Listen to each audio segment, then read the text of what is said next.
and indeed the Montana Department of Justice. We want to thank you for being here. This is a great day in Montana with Trooper Wade Palmer coming home. He should be close to his home in Stevensville as we speak, reunited with his two daughters, and we couldn't be happier for Trooper Palmer and his family. As you all recall, March 15th, tragic events transpired, and very brave individuals from law enforcement agencies in this area responded to a shooting, and that included Trooper Wade Palmer of the Montana Highway Patrol. You'll recall that Trooper Palmer received the Highway Patrol's highest honor in this room just a couple of years ago for his bravery in selflessly putting himself in danger and saving the life of a mother who was then reunited with her children. Trooper T.J. Templeman was also on the scene. He's here today. He also was recognized for his heroism. If it wasn't for those two individuals, that snowy day in Montana, some terrible things would have happened. Once again, on that evening with the tragic shooting that went on, Trooper Palmer and many other brave law enforcement officers and first responders were there when Montana citizens needed them. As you all know, unfortunately, Trooper Palmer was shot 3 times, was gravely injured, and was eventually transferred to University of Utah Health Hospital in Salt Lake City. I want to stress just how incredible the individuals in law enforcement, first responders, fire service, the individuals at the hospital there, all of the staff, and indeed the entire state of Utah responded to Trooper Palmer's needs and his family's needs in incredible ways that I wish I could describe them all, but it's almost impossible to fathom.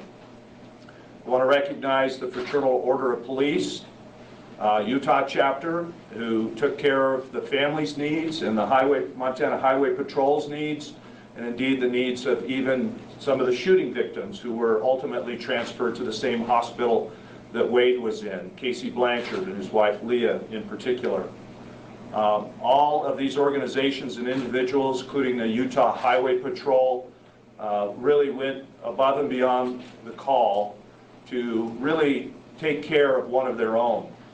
And I know that Colonel Butler, who will be speaking after me, the Colonel of the Highway Patrol, probably can maybe put it in a little better words than I can, but let's just say that the Department of Justice and the Highway Patrol here in Montana are indebted to many individuals, some of which I've mentioned, but certainly those individuals in Utah who went out of their way to support Wade and Lindsay and their family. We just came from Salt Lake City, where Neptune Aviation was kind enough to lend us a private jet to take several of us down to bring Wade and Lindsay home. We were able to thank many of the healthcare providers and staff and others at University Hospital for everything they've done. If you had been there the day that I was first there, when Wade was admitted to the hospital and saw the condition he was in, and you see him now, you would absolutely be amazed at the progress he's made.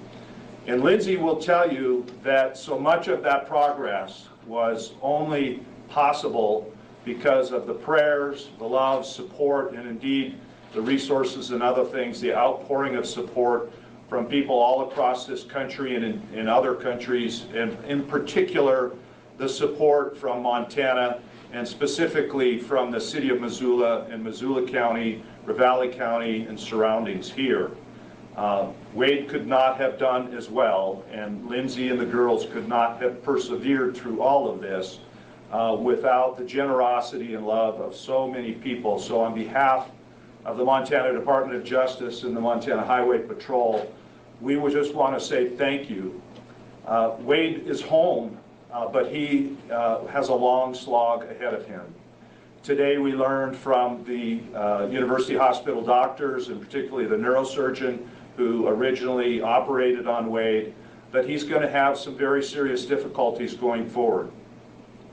And so it will be important, number one, that we all respect the privacy of Wade and his family, but that we continue to act in ways of love and support, not only for Wade and Lindsay and their family, but for all of the victims and their families of that shooting that tragic night. All of these individuals are worthy of our love and support. That's what Montana does best. And so we want to thank everyone going forward for making sure that we are there for all of these people. Being a first responder, well, I don't know it personally. I do know from being Attorney General for a little over 6 years, is not an easy job. The training's hard. Just getting selected to be a part of that exclusive family is incredibly difficult. And only a few people are called to serve in that capacity, because you have to have a heart for others and put others' safety and well-being in front of your own. And not many people can do that and do it as well as those in law enforcement in this state in particular, on also the Montana Highway Patrol. I would just urge all those who are listening and viewing this here today to reach out to your local first responders, law enforcement officers, EMTs, fire service, dispatchers, detention officers, all of those individuals who make up that system, and thank them and continue to thank them for what they do. They keep us safe, they make our freedoms possible, they protect our children, our communities, and without them we would be in a world of hurt. So again, Wade and Lindsay continue to need our love and support, as do the other shooting victims and their families. Thank you for everything that people have done across this state, and particularly in this neighborhood in Missoula County and surrounding counties. And I'm incredibly grateful. We are indebted to many, and I really admire the Montana Highway Patrol troopers and what they do, and thankfully they're led by some incredible individuals like Colonel Tom Butler, who I'd like to introduce now. Colonel Butler. Thanks, Tim. As always, a tough act to follow. You know, today is a great day, as far as I'm concerned. A little over 9 weeks ago, I was standing out on the tarmac at Missoula Airport, and it was a sad day. I really had doubts of what the outcome of that was going to be at that time of day, and at that time on that day. And I can't tell you today how heartwarming it is to me to see him get off that plane and come home. It's been a hole in our agency that he's been gone, and I am very, very glad that he is back home in Montana. He still has a long road to go, there's no doubt about that, but it's great to have him back in the state with his friends and family close. A few people want to thank, you know, the work that was done in Utah was amazing by everybody who was involved down there. I would be remiss if I didn't mention the Missoula County Sheriff's Office, the City of Missoula, the Division of Criminal Investigation, the AG's office, and the Missoula County Attorney's Office, who have been behind the scenes since this tragedy happened, diligently working away on the prosecution of this case. And you know, this is a global deal, and there's lots of people involved and lots of fingers in the pie, so to speak. And everybody is doing some great work to bring this to closure at some point in the near future. And for me today, coming back down Broadway, when we left back on March 15th, to see the people standing out there at our little impromptu motorcade, to see the silent majority standing alongside Broadway today when we came back in was very, very heartwarming to see. I'm really glad that he's home. I'm available for any questions should there be any. Sergeant Finley? We need to bring the, Sean Finley caught this call, so to speak, was one of the first people whose phone rang that night, and has been involved nearly every hour since then in some aspect. And I don't know that we'll ever be able to properly thank you for the work that you've done with Wade and his family through this issue. It's just been unbelievable, Sean, the work that you've done, and an excellent representation of the agency and the family that we are. Sergeant Sean Finley.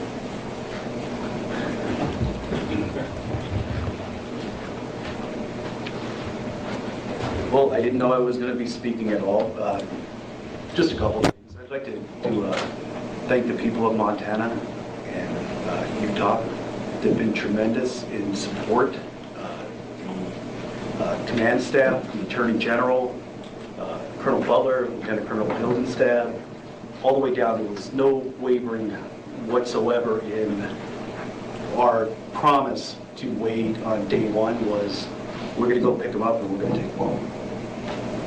Thank you.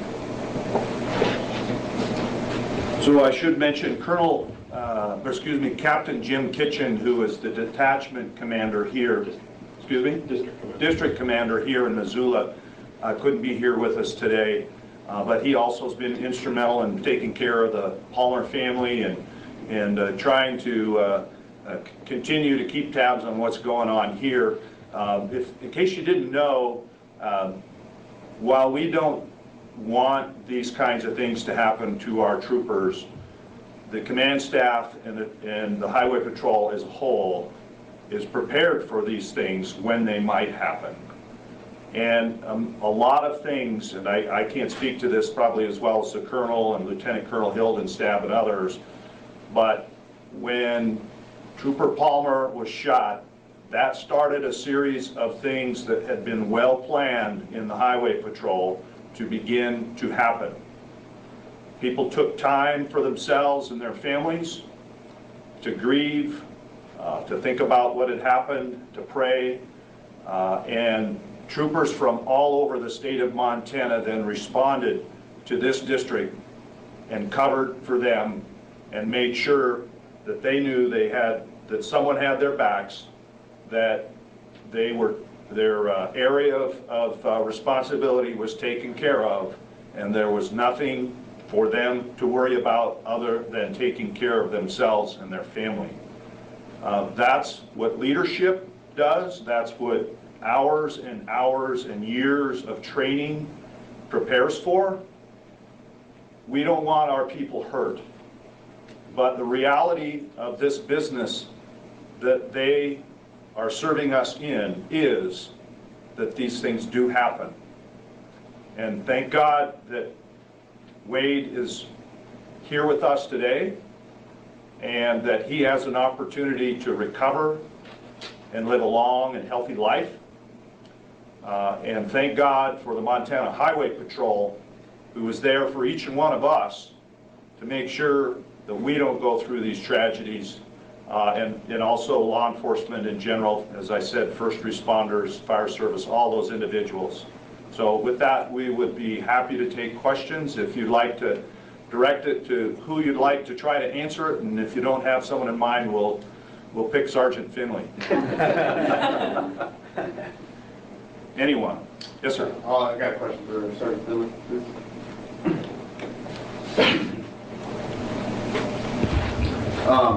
Talking about how Wade has left something of a hole in the department and the whole agency really, but kind of at the local level here, how have you guys handled filling that hole and kind of maintaining your daily duties?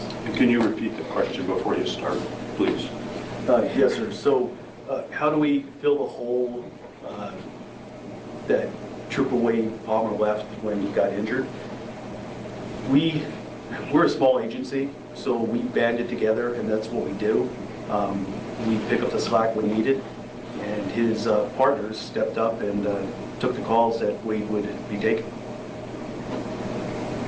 Did you guys add any more people to kind of fill that position, or add any more people to this district? So originally, when this happened, for approximately 2 weeks or 3 weeks, we had other districts come in and fill some spots, just to get the local guys back in the right frame of mind. Because when this happened, it was devastating, not only to the community, but to his partners.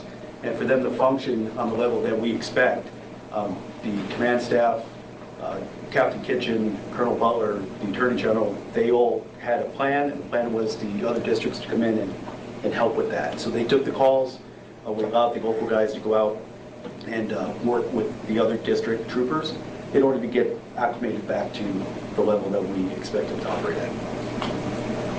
Sure. Open for anyone. Could you guys maybe speak to Lindsay Palmer and the strength that she's been showing the last 2 months? And what it's been like for her and her family going through the last 2 months and getting them finally back home to Montana?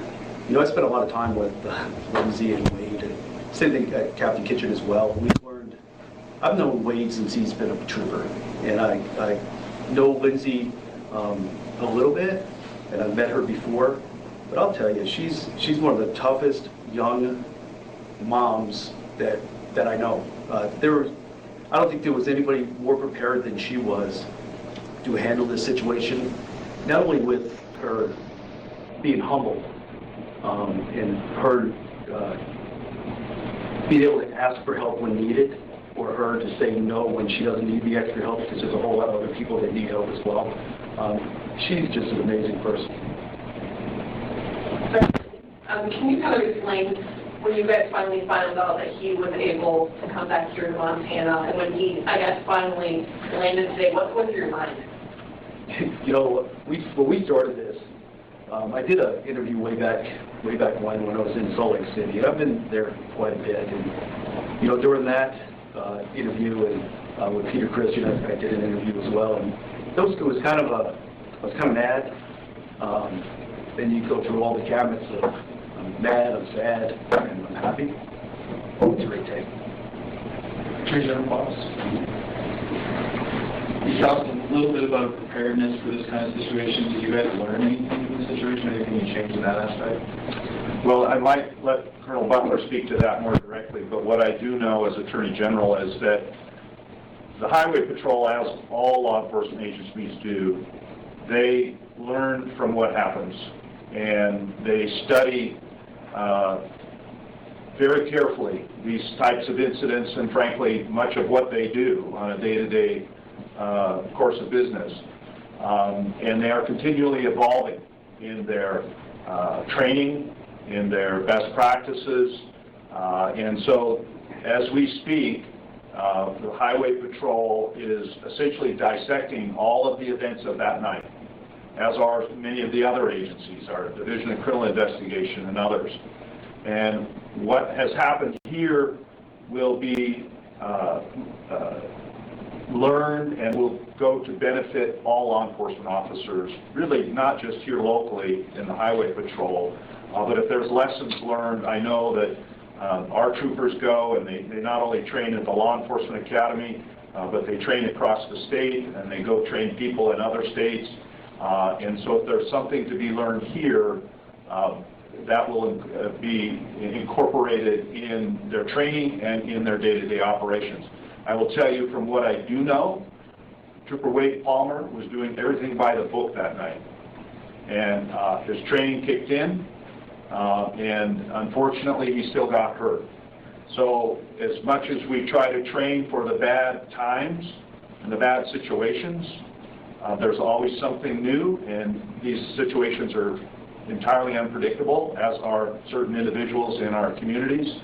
And we will learn from that, and we will be a better agency. But that's not to say that there was anything done wrong or incorrect in this particular situation, because there wasn't.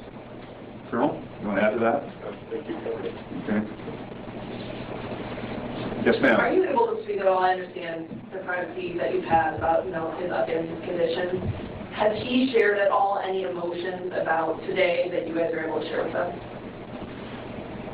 When we walked in that hospital room today,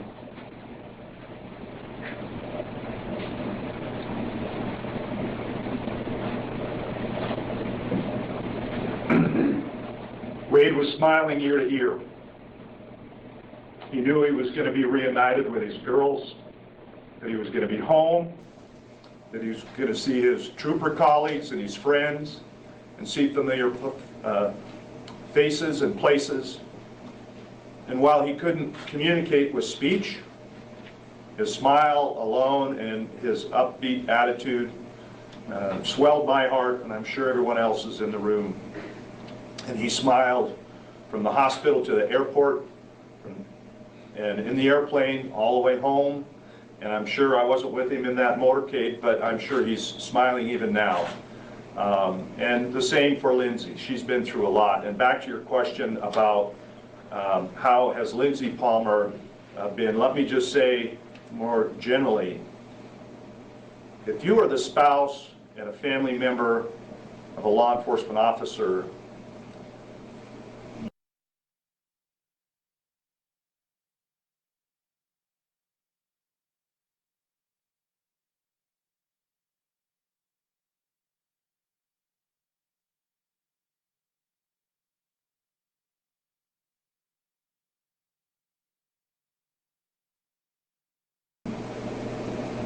you hope nothing happens, but you continue on.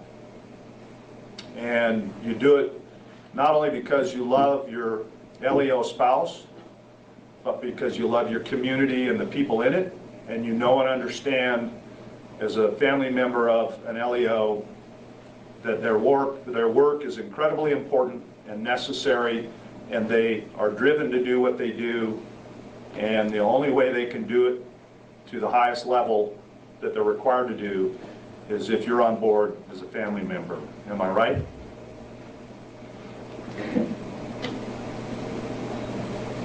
Are there other questions? All right, well, thank you.